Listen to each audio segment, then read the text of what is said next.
Michelle Ayer, candidate for Hingham School Committee. Yes. Welcome to Close-Ups. Thank you. It's so great to be here.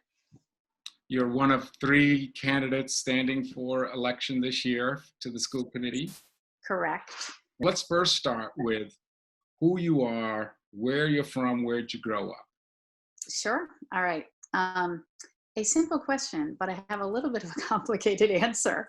So I have lived in Hingham for 17 years, and I have been in the Boston area for 33 years.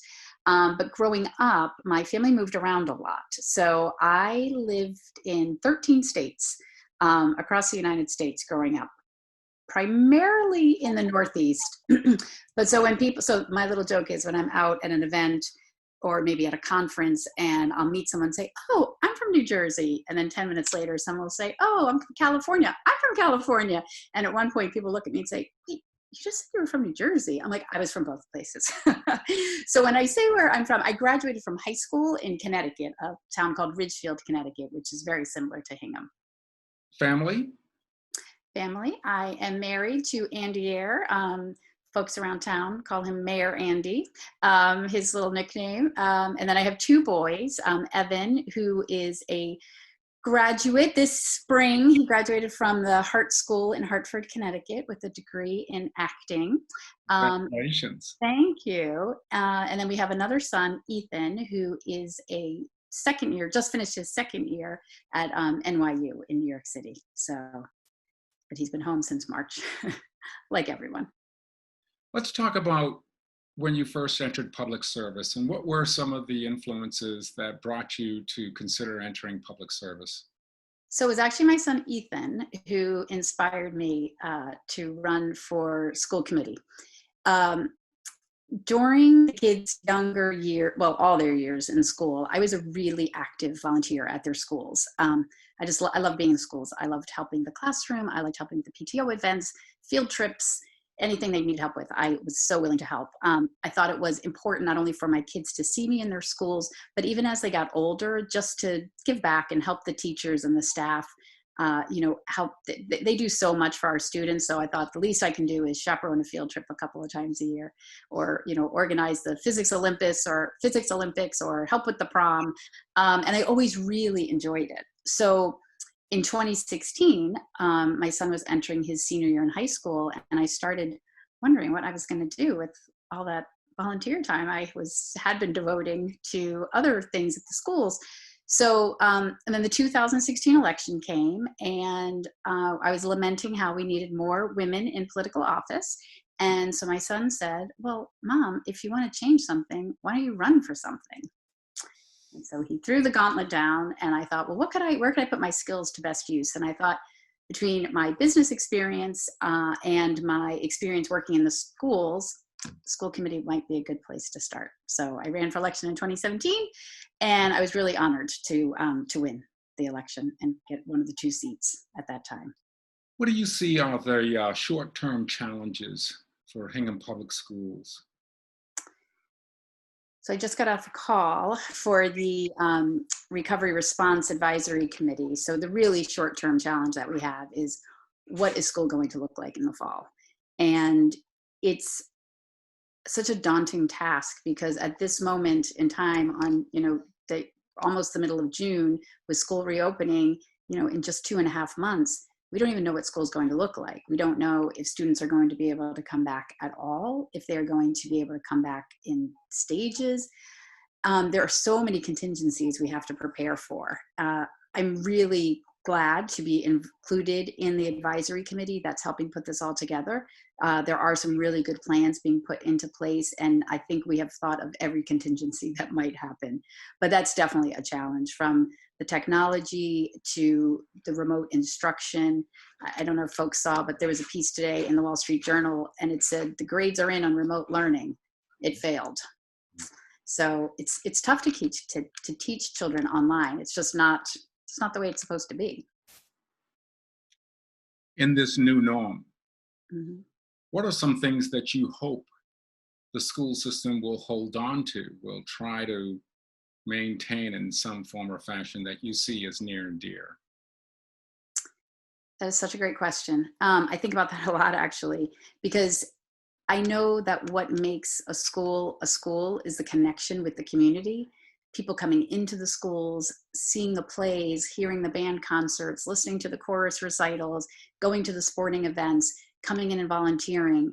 And we have to figure out a way when we reopen schools that even though we're disconnected physically, that we can stay connected emotionally and intellectually, because we heard over and over again during the sort of period in early March when we first moved into the engagement phase of the learning, that parents and students and teachers, they were like, they just want to see my kids.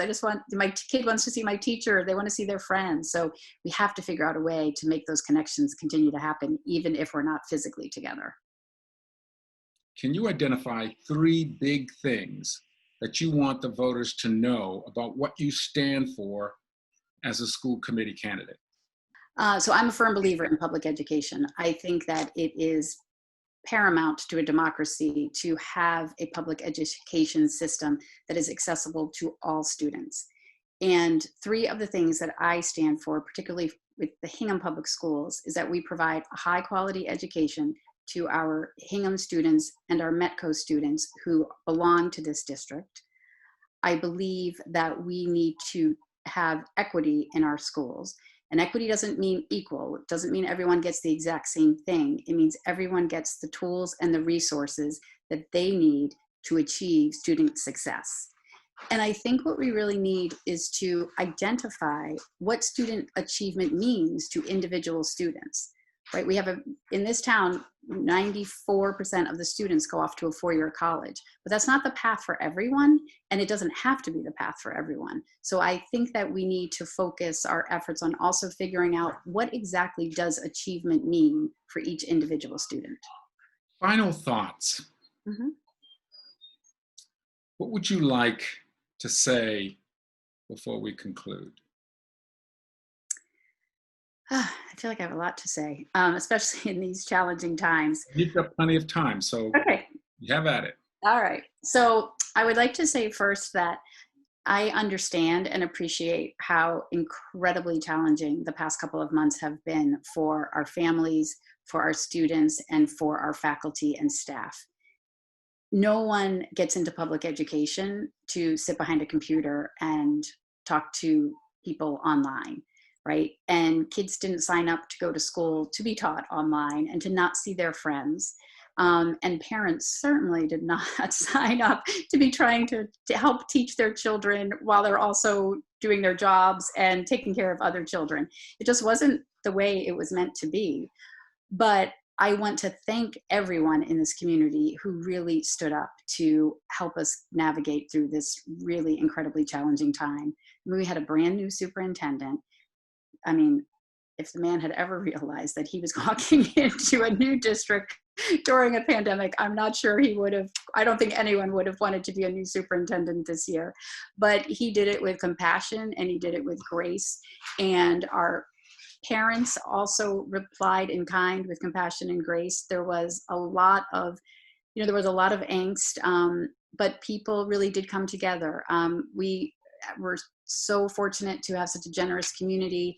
The Hingham Education Foundation made an unbelievable grant to help ensure that our faculty had the technology resources they need to get along. So in the end, I feel that it was such a difficult time and it was so hard, but I hope that what people take away from it was that during this difficult time, we made it through.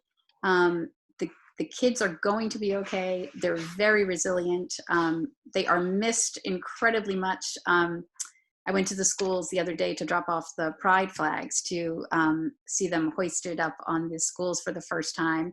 And it was really sad that there weren't any kids there to sort of see it, look out the classroom window and see the flags going up. So I'm hoping that they'll at least drive by their schools and see those flags flying. But I think what I want to leave people with is that just like most things in life, education is about connection. And I feel a deep connection to the Hingham Public Schools. They did so much for my children, and I tried to give back while my children were there. And it is my hope that even though my children have left the system, I want to ensure that there's a great quality education for every child in the town of Hingham, Massachusetts, and from other towns who grace us with the presence of their children and allow us the honor of teaching their children and putting them under our wing and trusting us with them. Michelle Ayer, Education Administrator, wife, mother, candidate for the Hingham School Committee. Thank you so much for getting together with us here. We wish you continued success. Good luck in the election. Stay healthy, stay safe. Thank you so much, Joe. I really appreciate it. And I'd be honored to be reelected again if folks would throw one of their 2 votes for me for reelection to the school committee. And again, thank you so much. And thank you to the community for watching.